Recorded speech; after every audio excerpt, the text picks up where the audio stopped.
Agora, no Revista Justiça, Ética e Justiça, com o Procurador de Justiça, Roberto Liviano. Dr. Roberto Liviano é procurador de Justiça no Estado de São Paulo, doutor em Direito Penal e presidente do Instituto Não Aceito Corrupção, conosco hoje nesse Dia da Imprensa, 1º de junho. Bom dia, doutor Roberto. Bom dia, Sérgio. Bom dia aos internautas e ouvintes que acompanham a Rádio Justiça. O Dia Nacional da Imprensa sempre é um momento para reverenciarmos a liberdade de expressão, a liberdade de crítica e o direito de acesso à informação. Esses direitos e essas liberdades integram a democracia, a essência, o núcleo essencial da democracia. Então, reverenciarmos tudo isso significa uma reverência maior, mais ampla ao sistema democrático que nós precisamos fazer e cultivar todos os dias.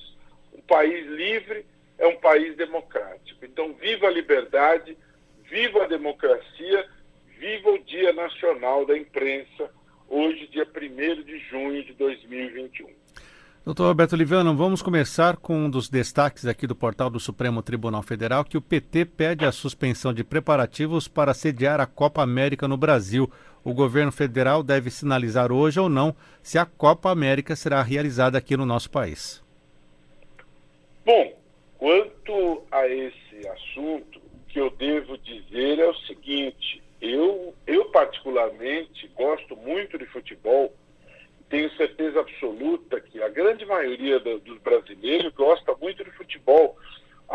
O futebol, ele faz parte da essência identitária do brasileiro. O brasileiro gosta muito de futebol. Ele está na nossa alma, está na nossa essência. Nós gostamos muito de futebol. Mas nós também temos outros elementos na nossa realidade. E todos nós sabemos, infelizmente, está aí diante de nós a terceira onda da pandemia. Infelizmente promete ser a mais letal, a mais devastadora de todas, assim como, infelizmente, a lentidão, o tardar da vacinação. Nós temos problemas muito sérios no Brasil e sabemos que, por mais que gostemos do futebol, essas questões todas, elas geram componentes de riscos, né?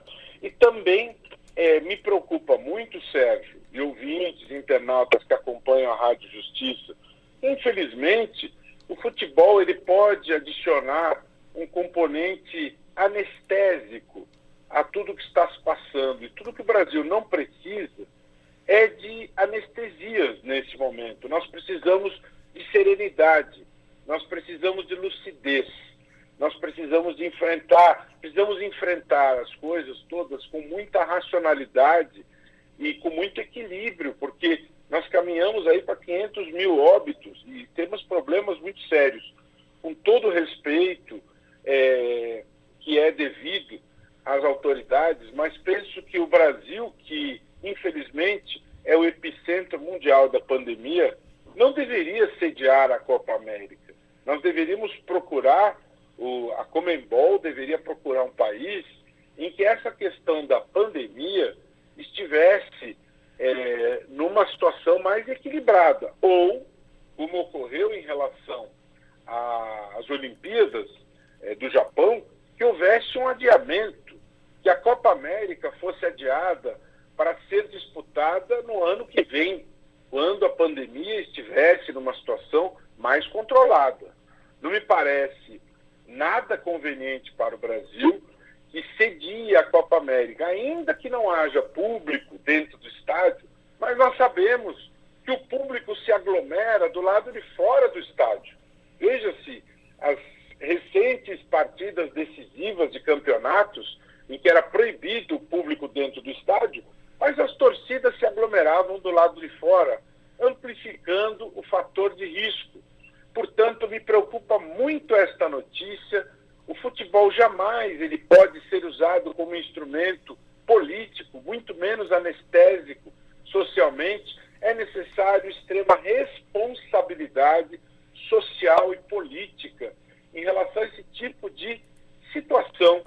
Não há momento para o Brasil sediar a Copa América.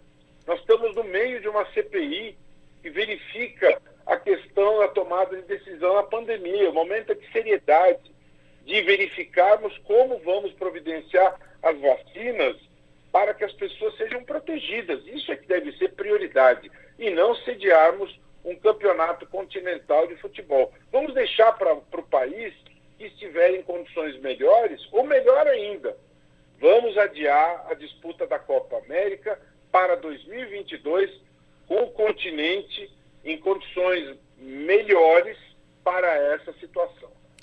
Vamos aguardar a definição do governo federal, e já que estamos falando em saúde, dinheiro recuperado da corrupção financia investimentos na saúde de São Paulo, doutor Roberto Liviano. Pois é, essa notícia ela informa sobre o uso dos recursos nos acordos de persecução penal.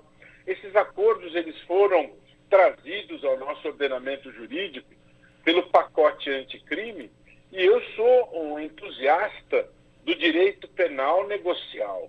Eu sou entusiasta, inclusive, da ampliação desses acordos. Infelizmente, não avançou mais por conta do não avanço das novas medidas contra a corrupção, do pacote das novas proposições de combate à corrupção. Eu defendo, inclusive, a plea bargaining, né, os acordos penais mais amplos. De toda maneira, nós já temos em vigor, já temos a possibilidade de utilizarmos esses instrumentos. Por exemplo, do acordo de não persecução penal, ele não cabe em todos os crimes que admitem esses acordos não podem ter sido cometidos com violência, e são apenas os crimes em que determinadas penas, determinado nível de pena admite estas práticas.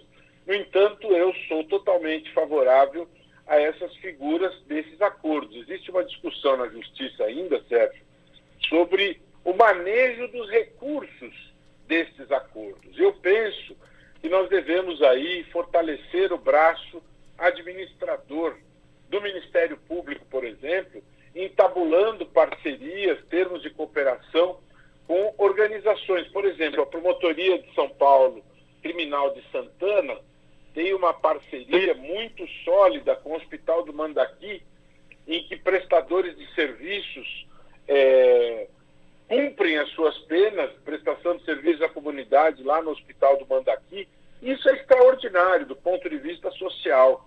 Nós devemos fortalecer esse tipo de atividade e permitir ao Ministério Público, que é constitucionalmente legítimo a executar, a cuidar da promoção da ação penal, a estabelecer essas parcerias. Portanto, eu penso que nós temos aí uma oportunidade de efetividade, de eficiência das penas criminais, dos instrumentos punitivos. E o uso desses recursos para a proteção da saúde pública mostra um grande potencial deste canal, né?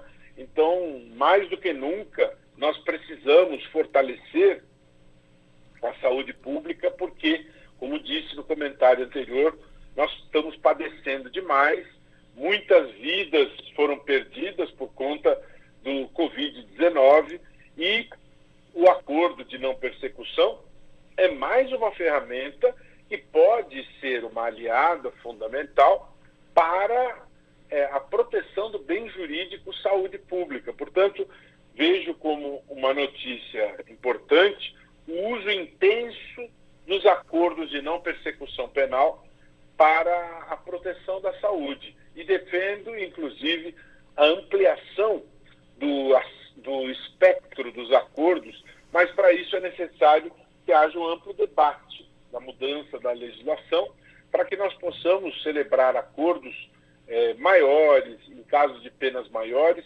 mas isso envolvendo a academia, envolvendo a defensoria, a advocacia, todos devem participar desse amplo debate para que uma fórmula legal seja construída e que seja respeitosa e reflita o pensamento de todos os atores do processo penal no Brasil, assim como o novo Código de Processo Penal, que já tem 70 anos e está sobre a mesa a relatoria aí de um novo código. Não se pode fazer um novo código na correria, no tratoraço. Tem que ser feito com cuidado, tem que se pensar para não se fazer algo inadequado para as necessidades de um país continental como o Brasil. Muita atenção, muito cuidado. O deputado João Campos é o relator, tem que ouvir todo mundo, precisa refletir. Um novo Código de Processo Penal para o Brasil não é uma tarefa fácil. Isso precisa ser muito debatido. Aliás, esse tema aí dos acordos penais é um tema para o novo Código de Processo Penal, um tema que deve caber nessa discussão e deve estar abrangido nesse momento em que se revê o Código de Processo Penal brasileiro. Então, essa boa notícia dos acordos de não persecução pode ser o gancho para que nós tenhamos ampliação disso no novo Código de Processo Penal brasileiro. Agora vamos até o Iraque, doutor Roberto Oliviano. O Iraque estima perdas de 150 bilhões de dólares por corrupção desde a invasão dos Estados Unidos? Eu respeito a estimativa feita por autoridades iraquianas, mas como eu sempre tenho dito, né, eu tenho muita desconfiança em relação a estes números. E eu já disse o porquê. A meu ver, nós temos um índice de subnotificação muito alto em relação a tudo isso. E nós podemos ter muito mais do que 150 bilhões, porque o número de pessoas que não comunica a corrupção ainda é muito grande, assim como de outros crimes. De todo modo, o problema da corrupção, como destaca essa notícia, é um problema mundial, é um problema internacional. No Iraque, até em países em que o combate à corrupção é melhor, como a Dinamarca e a Nova Zelândia, que são campeões segundo a Transparência Internacional, lá também há corrupção, mas o combate dela é mais eficiente. O fato é que essa notícia nos relembra que este é um problema mundial, que há um movimento internacional de combate à corrupção. Isso deve ser claro para nós todos os dias e que o mundo deve estar irmanado, dar as mãos para que nós encontremos as soluções e temos clareza que esse é um problema, infelizmente, no mundo globalizado, ele acaba interferindo em relação a todos. No mundo em que todas as nações dependem de todas as demais, a corrupção do Iraque, ela interfere nas demais nações, até porque, como se sabe, o Iraque é um país importante produtor de petróleo e o petróleo é relevante para muitas das nações do mundo. Portanto, a corrupção detectada no Iraque e nos demais países, os problemas do Iraque são problemas para todo mundo e nós devemos prestar atenção em tudo isso. Eu penso que essa é uma percepção, essa é uma reflexão necessária a ser feita em relação a esta notícia. E para fechar, vamos falar sobre o movimento Coalizão Brasil, que afirma que a falta de transparência dificulta o combate ao desmatamento pelo setor privado. É verdade, dificulta sim, e dificulta, na verdade, é uma outra nuance desse nosso debate, né? O desmatamento é um problema do mundo ambiental e ele merece ser observado com atenção. Essa é uma notícia do Congresso em Foco, que merece atenção, assim como os problemas da esfera ambiental precisam ser observados, assim como a questão fundamental da transparência. A Coalizão Brasil aponta para esse problema quando se fala em clima, florestas, agricultura, ou seja, o universo de interesses da Coalizão Brasil, que é formada por representantes do agro, da área do meio ambiente, do clima, acadêmicos, companhias do setor madeireiro, cosmético, siderurgia, entre outros. Tudo isso é extremamente relevante e essa organização, essa coalizão, divulgou um levantamento mostrando que de 60 empresas ouvidas, 90% delas usam dados sobre desmatamento no processo de decisão. E 64% usam essas informações ao definir onde implantar um novo negócio. Portanto, nós estamos falando de algo que é relevante, que é importante, e isto merece a nossa atenção. E a falta de transparência que há em relação ao desmatamento também chama atenção neste levantamento. É necessário que haja clareza em relação a este problema que produz consequências não só diretamente na temática ambiental, mas sempre é importante lembrarmos que quando falamos da temática ambiental, nós estamos falando da vida, nós estamos falando de sustentabilidade, né? Portanto, o combate a esse desmatamento, ele pressupõe a clareza das informações. É necessário que haja esta clareza, ou seja, o valor da transparência, ele é absolutamente fundamental em todos os níveis, inclusive no que diz respeito aos números do desmatamento, em todas as relações, no que diz respeito aos dados da vacinação, no que diz respeito aos gastos do orçamento público, no que diz respeito à relação médico-paciente, em todos os níveis, a transparência é um ingrediente absolutamente fundamental, sempre lembrando que o Brasil é membro fundador do Pacto dos Governos Abertos, e em setembro completa 10 anos. Por força disso, temos a obrigação perante o mundo de sermos referência mundial em matéria de transparência. Façamos a lição de casa, cumpramos o nosso dever. Vamos amadurecer, vamos ter seriedade, vamos cumprir a nossa obrigação, vamos cumprir o nosso papel, vamos ter seriedade com o momento que nós vivemos. Ou seja, não é momento de sediar uma Copa Continental de futebol diante de todo o drama que nós estamos vivendo. Dia Nacional da Imprensa, mais uma vez, uma reverência à imprensa livre, independente, em que nossos problemas são expostos. Por mais duros que eles sejam, é necessário termos a consciência deles para refletirmos e sermos cidadãos melhores, mais informados. Aliás, a respeito disso, Sérgio, hoje à noite terei uma live com o Reniose Cuquier, que é deputado estadual aqui na Alesp, em São Paulo, e vamos falar sobre os dilemas da impunidade. Hoje, às 19 horas, no Instagram, Roberto Liviano Oficial, todo mundo convidado com Reniose Cuquier, professor, cientista político e deputado estadual, hoje, 19 horas. Os dilemas da impunidade, em debate hoje no Olho ao Vivo, lá no Instagram, no meu perfil. Forte abraço a todos. Muito obrigado, Dr. Roberto Liviano. Até a próxima terça-feira, agora 8h49.